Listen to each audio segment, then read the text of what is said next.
In a quiet village, pressed between thick palm trees and iron-red roads, there lived a man named Daniel.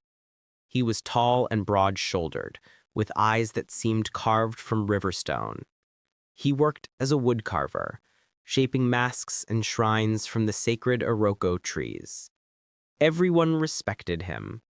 They said his hands could calm angry spirits. But every man harbors a darkness. Daniel's lived under his own roof. His wife, Sarah, was a beauty the village often whispered about. Her skin glowed like oiled ebony. Her laughter rang bright enough to scatter anxiety like frightened birds. But Sarah's mouth never rested. "Daniel, don't scrape the bowl like that. Daniel, your wrapper is dragging again. Daniel, you smell like smoke, not a married man." He answered gently, always with a soft smile. "Yes, my wife." But what troubled Daniel wasn't her talking. It was the silence she saved for the night. When they laid together, Sarah's body was warm, her breath steady, but her voice vanished. No sighs, no whispers, nothing. Not even a tremble of breath. Daniel tried everything. Soft words, tender hands, the love songs his grandfather used to sing into the ear of his waiting bride. But Sarah's silence held like stone. One night, he asked, voice trembling, "Do you feel nothing for me?" Sarah smiled gently. "You worry too much, Daniel." But worry grew into a bruise inside him. That night, pretending to sleep, he heard it. Soft shaking, like someone crying into a pillow. He turned and saw Sarah sitting up, shoulders quivering, her face glowing with tears, but her smile was wide, too wide, joyful, terrifying. By the next night, curiosity had become poison. He pretended to snore. She rose from bed, wrapped a white cloth around her chest, and slipped out the back door. Daniel followed. The forest was alive with moonlight, shadows curling like fingers. Sarah floated down the sacred path, her white wrapper trailing behind her like smoke from a funeral pyre. She reached the old stone circle, the one mothers warned their daughters never to play near. Elders said it was where the first women learned to bleed, to birth, to bury. Sarah stepped into the center. Then they came. 5 women, white-robed, chalk-faced, silent as drifting spirits. Their eyes glowed faintly, pupils reflecting the moon like black mirrors.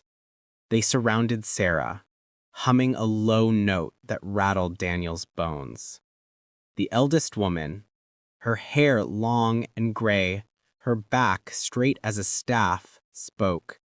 "You have kept the silence, my daughter." Sarah bowed her head, even when it burned. "You have swallowed your voice, as all before you. You are ready." Daniel frowned. Ready for what? The women poured dark oil over Sarah's shoulders. It shimmered unnaturally, like it was moving on its own. Then the eldest said, "Tonight, you finish the last ritual. Tonight, you cut the bond."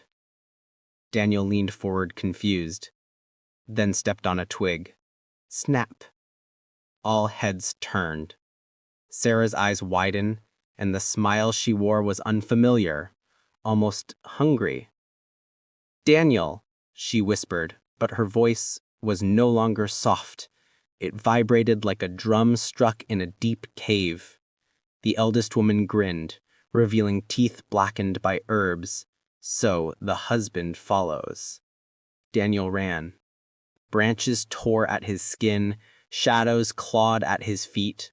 The humming grew louder, like a swarm of bees chasing him through the night. He didn't dare look back. He crashed into his hut, falling onto the floor. His lungs burned, his ears rang. But Sarah didn't return. Morning came. Still, she didn't return. Women at the stream traded worried questions. "Where is Sarah? She never misses market day. Did she travel? Daniel stayed silent. By evening, rumors grew sharper. A widow claimed she heard strange sounds near the forest. Hunters spoke of pale footprints by the village gate. On the third day, the chief's guards knocked on Daniel's door. "Your wife is missing. You were the last to see her." Daniel swallowed. I I don't know where she is." The guards exchanged doubtful looks and led him toward the forest. At the stone circle, Daniel expected nothing. Instead, they found a bundle wrapped in white cloth. Inside was not Sarah, but a wooden mask carved exactly like Daniel's face, its mouth sealed with dark resin. Daniel staggered back. "Why, my face?" Around them, he noticed symbols etched into the trees, signs of binding and taking. A memory surfaced, something Sarah had once murmured in her sleep. "Power grows in stillness." A low hum drifted through the trees. Sarah stepped into the circle, barefoot, calm, her wrapper streaked with odd stains, her eyes strangely bright. "Dear husband," she said softly, "you honored a promise to myself." Her hand shimmered across the ink-covered hand. "The silent ones were never guardians. We gather strength. We begin with our husbands." The guards whispered prayers. "You married me for this?" Daniel asked. Her quiet laugh cut the air. "You should have stayed unaware." But something in Daniel awakened. He remembered the teachings of his grandfather, the protective carvings, the sacred wood. He grabbed the mask. Sarah's expression broke. "Daniel, don't!" He pressed against the resin, sealing its mouth. It cracked. A deep rush of air burst forth, like a long, trapped breath escaping. Sarah cried out as the symbols on her arm twisted wildly. "What have you done?" she gasped, stumbling. Daniel steadied himself. "You chose the wrong mask." The humming faded. The trees seemed to sigh. Sarah collapsed, the symbols leaving her skin, her eyes going empty and distant. Silence settled. Daniel dropped the mask and approached her. For a moment, he felt a trace of sorrow, but it passed. She had nearly taken everything from him. One guard whispered, "Daniel, what was she?" "Something old," he said quietly.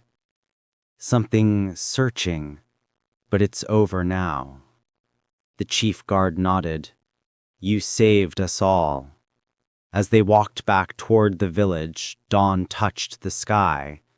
For the first time in months, Daniel felt the weight lift. He would carve again, live again, speak again. Behind him, the forest closed over the stone circle. Sarah would not return. And Daniel walked forward, free.